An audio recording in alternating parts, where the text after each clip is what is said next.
Crime Story maintenant. Les rendez-vous d'Alfred Hitchcock racontés par Serge Sauvian donc. Et aujourd'hui, mais où est passée la victime d'Arthur Williams ?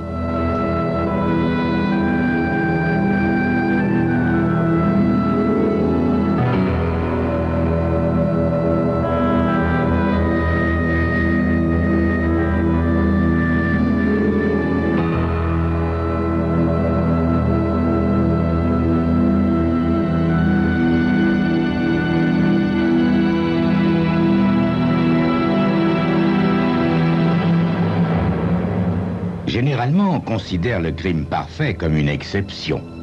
La règle étant que tôt ou tard, le meurtrier tombe. Rien n'est plus faux. Mais que voulez-vous, ça rassure. Si l'on connaissait les statistiques de crimes non résolus, je suis certain qu'on frémirait dans plus d'une chaumière. Certes, la presse fait ses gros titres, de telle condamnation à perpétuité, de tel assassin qui s'est fait abattre en prenant la fuite. Certes, certes. L'ennui, voyez-vous, c'est qu'il s'agit de minables qui ont commis une ou plusieurs erreurs. Généralement, une seule erreur suffit d'ailleurs. Mais ces minables sont une minorité. Pensez-vous que la police a intérêt à parler des autres, les criminels intelligents qui ne font pas d'erreurs, eux? Dans ce cas, si je vous parle de ça aujourd'hui, c'est parce que j'ai commis un meurtre il y a quelques années. Un sans faute, une œuvre d'art. Dès lors, pourquoi ne pas la raconter? Curieusement, quand j'ai tué Nellie Hurst, je n'éprouvais aucune animosité à son égard. Non, simplement un extraordinaire agacement. Pourtant, certains pourraient croire que j'avais de bonnes raisons de la haïr. C'est vrai que je l'ai beaucoup aimée autrefois, et je l'aurais certainement épousée si elle n'avait pas commis la bêtise de me préférer Horace Hearst. Ah, Horace Hearst, un gros rustre qui avait réussi à force de boursicoter, un gros rustre, mais pas un imbécile, attention, hein. C'est grâce à un petit héritage qu'il a fondé sa fortune en réussissant des coups de bourse plus spectaculaires les uns que les autres. Le sens des affaires, comme on dit.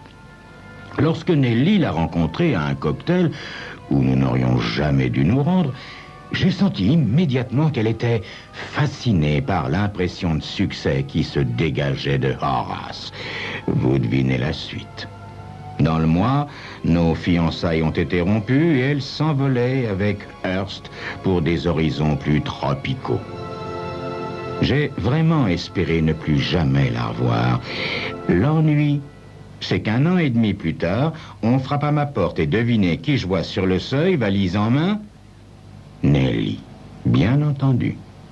Comme si on s'était quitté la veille, elle m'embrasse, dépose sa valise et s'installe confortablement dans le salon. Pendant que je prépare un verre en silence, elle me raconte son histoire, une histoire tristement banale. L'histoire de la Péronnelle qui a confondu force virile et vanité, assurance et égoïsme sordide. Malgré les cieux tropicaux, elle s'est vite aperçue quel tyran était le prince charmant. Trop tard, me direz-vous. À part ça, Nellie est certaine que je vais lui venir en aide. Elle s'imagine que 2 sourires et un verre d'alcool vont effacer mon ancienne douleur et mon humiliation. 1 an et demi qu'elle est partie, 1 an et demi que je me consacre 7 jours par semaine à mon élevage de volailles, à tel point qu'il est devenu un des plus performants du comté, à tel point que j'ai failli oublier Nellie. Et il faut qu'aujourd'hui elle frappe à ma porte en appelant au secours. Malheureusement, je ne trouve aucune excuse valable pour la flanquer dehors. Que voulez-vous, je suis courtois. D'autant que, vu l'heure, elle devra passer la nuit le long de la route en attendant le premier quart. Elle a bien choisi son moment, la garce. Une nuit passée en sa compagnie risquerait de me faire flancher et d'oublier momentanément ce qu'elle m'a fait. C'est la raison pour laquelle je lui ai tordu le cou. Ne suis-je pas éleveur de volailles? Je me débarrasse de son corps le soir même. Remarquez, il n'y a aucune urgence. Il se passera des semaines avant qu'une enquête sérieuse ne soit ouverte, en supposant qu'on en ouvre une d'ailleurs. Ce qui est le cas 3 semaines plus tard quand Harry Belmont, l'inspecteur de la police locale, frappe à ma porte. S'il est un joyeux compagnon de bar, Harry Belmont n'en est pas moins un policier adroit et très intelligent. Je comprends immédiatement à la façon dont il me questionne qu'il me soupçonne de savoir quelque chose sur Nellie Hurst. C'est pourquoi je décide de le mettre dans la confidence, enfin, un petit bout de la confidence. En quelques mots, je lui raconte mes rapports d'autrefois avec Nellie. J'ajoute qu'elle est venue me voir un soir, 3 semaines auparavant, et qu'elle est repartie la nuit même. « Mais pourquoi n'avez-vous pas appelé la police ?» me demande-t-il. « Selon les journaux, vous l'avez vu le lendemain de sa disparition. » Quelle disparition, inspecteur? Je ne lis jamais les journaux. J'ai 3000 poulets à soigner, voyez-vous. Et en plus, même si j'avais lu les journaux, j'aurais pas eu envie d'avoir son mari sur le dos. Nellie désirait que je l'aide. J'ai refusé net. Le ton a monté, elle est partie en claquant la porte sans même emporter sa valise. Belmont demande à voir la valise. La valise n'est pas fermée à clé. Il l'ouvre et inspecte son contenu. Des vêtements, un peu d'argent, des bijoux, des produits de beauté. « Comment était-elle habillée cette nuit-là » me demande-t-il, mine de rien. La question vient plus tôt que prévu. Ma réponse est celle que j'ai préparée il y a 3 semaines. Je fais une description vague et sans valeur de ces vêtements avec un air de sincérité parfaite. Après avoir posé quelques questions insignifiantes, Harry Belmont me quitte en emportant la valise, ce qui me fait sourire. Vous vous doutez bien que je portais des gants quand j'ai étranglé Nellie ce soir-là. Les jours suivants, je fais quelques bars à la tombée de la nuit dans l'espoir de le rencontrer. En vain. L'inspecteur Harry Belmont ne sort plus le soir. Il est trop préoccupé par la disparition de Nellie. Ce qui, je l'avoue, ajoute à mon plaisir. En fin de semaine, il repasse à la ferme en compagnie d'un agent fédéral du nom de William, je sais plus. Un homme très aimable au demeurant. « Excusez-nous de vous déranger en plein travail, mais nous aimerions jeter un petit coup d'œil à vos installations. » La visite les impressionnait sans me vanter. Il y a de quoi. En effet, grâce aux techniques de pointe, je n'ai aucune difficulté à assurer seul l'élevage de 3000 poulets. Ils évaluent tout et prennent des notes sur leur calepin. 1 heure plus tard, je leur propose un verre, mais ils refusent, assez déprimés, semble-t-il. J'ai la certitude qu'ils me soupçonnent. Vous n'imaginez pas le plaisir que ça procure quand on est coupable. Coupable et intelligent. 1 semaine s'écoule sans qu'il ne se passe rien, sinon l'impression irritante que je suis surveillé. En effet, il ne se passe pas 1 heure sans qu'une voiture trop banalisée, pour être honnête, ne passe au ralenti devant ma ferme.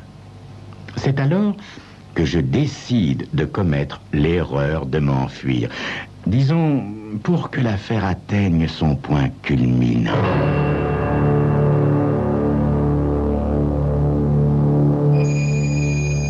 Aujourd'hui, c'est avec nostalgie que je pense à cette époque. Quel délicieux bras de fer ça a été, ainsi que vous le constaterez dans quelques instants.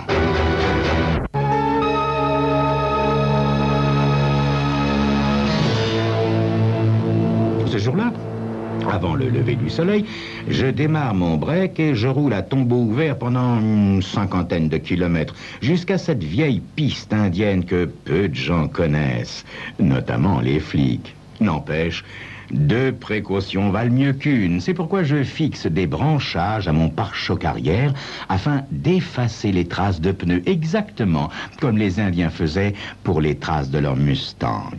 Une 15aine de kilomètres plus tard, je plante ma voiture sous un bouquet d'arbres dans une ravine et je continue à pied jusqu'à cette vieille mine d'or qu'une bande d'optimistes avait creusée il y a un siècle.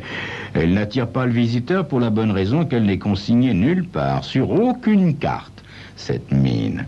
L'entrée est bien étançonnée, sèche et jouit d'une vue imprenable sur la campagne. Je sursaute en déposant mon sac.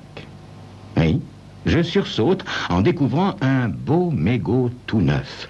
Je reconnais immédiatement la marque du poison favori de ce cher inspecteur Belmont. Ainsi, il a eu l'idée de venir fouiller ici. Il faut croire que ma piste indienne n'est pas si inconnue que ça. J'éclate de rire en me revoyant fixer tous ces branchages à l'arrière de ma voiture. Non, cela dit, je suis certain de ne pas être dérangé, vu que la police est passée récemment. J'ai apporté une lampe, un réchaud, des vivres et une pile de romans policiers, de quoi tenir quelques jours. Les volailles ne pâtiront pas de mon absence, car leurs mangeoires sont garnis pour au moins 3 ou 4 jours. Les abreuvoirs se remplissent automatiquement. Le seul problème, c'est que les œufs vont s'accumuler et finir par se casser. Comme quoi, on ne fait pas de crime parfait sans casser des œufs. Très drôle, très drôle. 3 jours plus tard, je décide de réapparaître. Par chance, c'est l'inspecteur Belmont que je rencontre le premier en descendant de voiture. Mais où étiez-vous donc passé? Nous vous cherchons depuis 3 jours, me dit-il. Vous me cherchez? Depuis 3 jours, inspecteur? Mais pourquoi? Pour m'arrêter? Non, rassurez-vous. Votre ferme est le dernier endroit connu que Nellie Hurst a fréquenté, n'est-ce pas? Aussi, nous avons décidé de visiter votre ferme minutieusement, dans l'espoir de trouver des indices. Des indices qui vous auraient échappé, n'est-ce pas? Comme c'est curieux, inspecteur, lui dis-je en souriant. Nous avons eu la même idée. Comment ça, la même idée? Mais oui, connaissez-vous cette vieille mine abandonnée à une 60aine de kilomètres d'ici? Hein? Eh ben, il me semble, dit-il en rougissant. Eh bien, inspecteur, j'y ai passé 3 jours à la recherche de Nellie, figurez-vous. Ah bon? 3 jours? Pourquoi? Eh bien, allez savoir avec les femmes en colère. Je me suis dit qu'en partant d'ici, elle avait peut-être marché droit devant elle pendant des heures et des heures avant d'échouer là, qu'elle s'y était reposée et peut-être perdue. Je me demande quand il va m'avouer avoir eu la même idée. C'est à ce moment-là que je jette un coup d'œil à ma ferme. Belmont doit voir mon expression changer car il me prend amicalement par l'épaule en m'assurant que tout serait remis en ordre après. Il y a des hommes partout, sur le toit, autour de la maison et vraisemblablement en dessous. Certains font des 100 pas, tête baissée, d'autres creusent, d'autres s'agitent autour du puits, du barrage, dans le potager, partout. Impossible de savoir ce qui se passe dans la grange, mais il doit y avoir du monde à en juger par les outils éparpillés devant le portail. Le plus surprenant, au point, avouons-le, de me mettre en joie, est le spectacle de la basse-cour. Oh, la basse-cour. Ils ont rendu leur liberté à mes 3000 volailles afin d'examiner à l'aise le sol en béton. Rien que ça. Bien entendu, pour y parvenir, il a fallu retirer une couche de fumier d'une 40aine de centimètres, n'est-ce pas? À notre arrivée, ils ont presque achevé la tâche car le fumier est rangé très proprement en gros tas devant la porte. Il n'y a pas à dire. Elle est consciencieuse, notre police locale. Le long du mur extérieur, des hommes s'affairent à en découvrir les fondations. Je dis s'affairent parce que leur travail est considérablement ralenti par les milliers de gallinacés. Ne sachant où aller, elles s'évertuent avec un entêtement typiquement volatile à regagner le poulailler. Voyez-vous, ces bêtes sont très conservatrices. D'autre part, elles meurent d'envie de pondre. Tantôt elles se posent sur l'étroite corniche, tantôt sur le mur de soutènement, précisément celui que les hommes de Belmont ont la ferme intention d'examiner. C'est ainsi que ces malheureux policiers sont étouffés à moitié par les poulets, à moitié par la poussière. Un policier appelle un de ces hommes qui hurle une réponse. L'effet dramatique ne se fait pas attendre. Des milliers de poules s'envolent d'un seul coup d'aile, semant une indescriptible pagaille. Malheureusement, je ne peux en voir davantage car Belmont décide de m'emmener au commissariat. Et là, On me fait attendre quelques heures avant de m'interroger avec une désinvolture apparente et quelque peu vexante. Peu importe. Je suis parfaitement tranquille et bien sûr, je n'avouerai jamais. Ils peuvent essayer tous leurs trucs, Macache et Midi sonné. Jamais je n'avouerai. Naturellement, on n'a jamais trouvé le corps de Nelly, ni dans ma ferme, ni dans la mine, ni ailleurs. On a finalement classé l'affaire. Tout le monde était persuadé qu'on avait tué Nelly, mais on n'avait aucune preuve. Forcément. Pas de cadavre, pas de crime, pas de crime, pas de criminel. Finalement, le nuage de présomption qui pesait sur moi s'est dissipé graduellement. Une seule ombre, toutefois, une seule ombre à mon plaisir. L'inspecteur Belmont a été muté quelque temps plus tard. Bien entendu, nous lui avons offert une splendide réception d'adieu. Owen Kite a offert les boissons et moi, bien évidemment, la volaille. Il faut croire que mon produit est d'excellente qualité, car il fallait voir tous ces flics dévorer mes poulets à belles dents.